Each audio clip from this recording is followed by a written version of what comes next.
សុភាសិតជំពូក14ស្ត្រីមានប្រាជ្ញាតែងតែកសាងគ្រួសាររបស់ខ្លួនរីឯស្ត្រីឥតមាយាទតែងតែបំផ្លាញគ្រួសារដោយដៃរបស់ខ្លួនផ្ទាល់អ្នកដែលដើរតាមផ្លូវទៀងត្រង់តែងតែគោរពកោតខ្លាចព្រះអម្ចាស់រីឯអ្នកដែលដើរតាមផ្លូវវិវេតែងតែមើលងាយព្រះអង្គមនុស្សល្ងងខ្លៅហាមាត់និយាយតែពាក្យអួតអាងរីឯពាក្យសម្ដីរបស់អ្នកប្រាជ្ញតែងតែការពារខ្លួនអ្នកណាគ្មានគោភ្ជួរស្រែអ្នកនោះក៏គ្មានស្រូវដាក់ក្នុងជង្រុកដែរគេទទួលបានភោគផលច្រើនដោយសារកម្លាំងរបស់គោ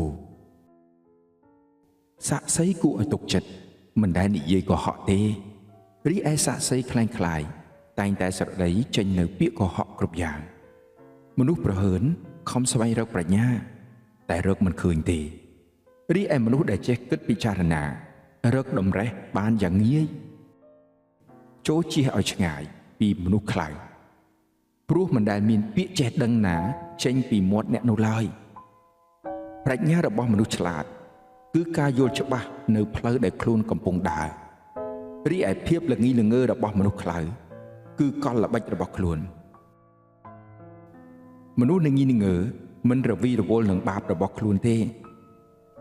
រីឯមនុស្សទៀងត្រង់តែងតែគប់ព្រះハរតីព្រះជាម្ចាស់ចិត្តដែលកើតទុក្ខរមែងឈឺចាប់តែម្នាក់ឯងហើយពេលមានអំណរអ្នកក្រៅពុំអាចរំលែកបានឡើយផ្ទះរបស់មនុស្សអាក្រក់នឹងត្រូវរលំរីឯជំរំរបស់មនុស្សទៀងត្រង់នឹងចម្រុងចម្រើន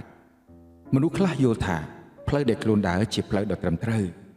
ក៏ប៉ុន្តែនៅទីបំផុតផ្លូវនោះនាំទៅរកសេចក្តីស្លាប់ការសោយសប្បាយអាចបង្កប់នូវទុក្ខលំបាកក្នុងចិត្តហើយនៅទីបំផុតអំណរសប្បាយអាចคล้ายទៅជាទុក្ខព្រួយមនុស្សគ្មានសិលធម៌តែងតែទទួលផលពីអំពើដែលខ្លួនប្រព្រឹត្តរីឯមនុស្សសប្បុរសរមែងទទួលផលគប្ប្រសើរមនុស្សឆោតជឿពាក្យគេទាំងអស់រីឯមនុស្សឆ្លាតមិនធ្វើអ្វីដោយឥតគិតពិចារណាឡើយមនុស្សមានប្រាជ្ញាតែងតែខ្លាចនឹងជៀសវាងប្រព្រឹត្តអំពើអាក្រក់រីឯមនុស្សល្ងងខ្លៅឆាប់ប្រព្រឹត្តអំពើអាក្រក់ព្រោះទុកចិត្តលើខ្លួនឯងអ្នករហ័សខឹងតែងតែប្រព្រឹត្តអំពើផ្ដេសផ្ដាសរីឯអ្នកមានកលល្បិចតែងតែធ្វើឲ្យគេស្អប់មនុស្សឆោតតែងតែទទួលភាពល្ងីល្ងើទុកជាមរតករីឯមនុស្សឆ្លាតរមែងទទួលយកការចេះដឹងទុកជាកិត្តិយសមនុស្សអាក្រក់មុខជាអោនកាយគោរពមនុស្សល្អហើយឈរចាំនៅមាត់ទ្វារផ្ទះរបស់មនុស្សសុចរិតមនុស្សក្រីក្រតែងតែមានគេស្អប់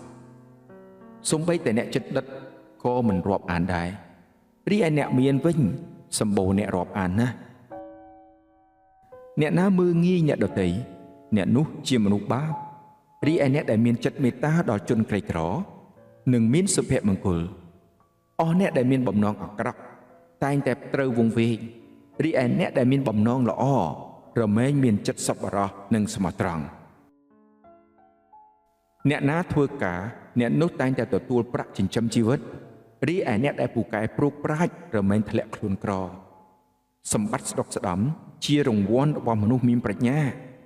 រីឯមនុស្សល្ងងខ្លៅនៅតែល្ងងខ្លៅដដែលសាក្សីដែលគេទុកចិត្តតែងតែជួយសង្គ្រោះជីវិតមនុស្សច្រើនរីឯអ្នកដែលស្រដីចេញនៅពាក្យកុហករមែងនាំឲ្យវិនាសអ្នកណាគោរពកោតខ្លាចព្រះអម្ចាស់អ្នកនោះមានទីបង្អែកដ៏រឹងមាំហើយព្រះអង្គធ្វើជាជំរកដល់កូនចៅរបស់គេការគោរពកោតខ្លាចព្រះអម្ចាស់ជាប្រភពនៃជីវិតហើយការពារខ្លួនឲ្យរួចផុតពីអន្ទាក់របស់សេចក្តីស្លាប់ព្រះមហាក្សត្របានរុងរឿងដោយសារមានប្រជារាស្ត្រតែបើប្រជារាស្ត្រចុះអន់ថយស្ដេចក៏អស់អំណាចដែរអ្នកណាចេះអត់ធ្មត់អ្នកនោះមានប្រាជ្ញាវាងវៃរីឯអ្នកដែលរហ័សខឹងរមែងបង្ហាញនៅភាពលេលារបស់ខ្លួនចិត្តស្ងប់តែងតែធ្វើឲ្យមានសុខភាពល្អរីឯចិត្តច្រណែននិន្ទាប្រៀបដូចជាមហារាជនៅក្នុងឆ្អឹងអ្នកណាសង្កត់សង្កិនជនក្រីក្រអ្នកនោះប្រមាថព្រះជាម្ចាស់ដែលបានបង្កើតពួកគេ អ្នកណាជួយជនក្រីក្រអ្នកនោះលើកដំកើងព្រះអង្គវិញ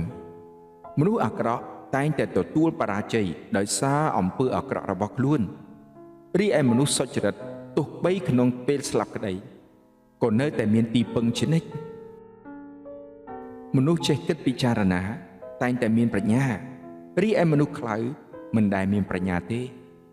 សេចក្តីសុចរិតតែងតែលើកដំកើងប្រជាជាតិមួយរីឯអំពើបាបរមែងធ្វើឲ្យជាតិសាសន៍ទាំងឡាយត្រូវអាម៉ាស់មុខព្រះមហាក្សត្រតែងតែសពព្រះハរតីនិងមន្ត្រីណាដែលមានសុភនិច្ឆ័យ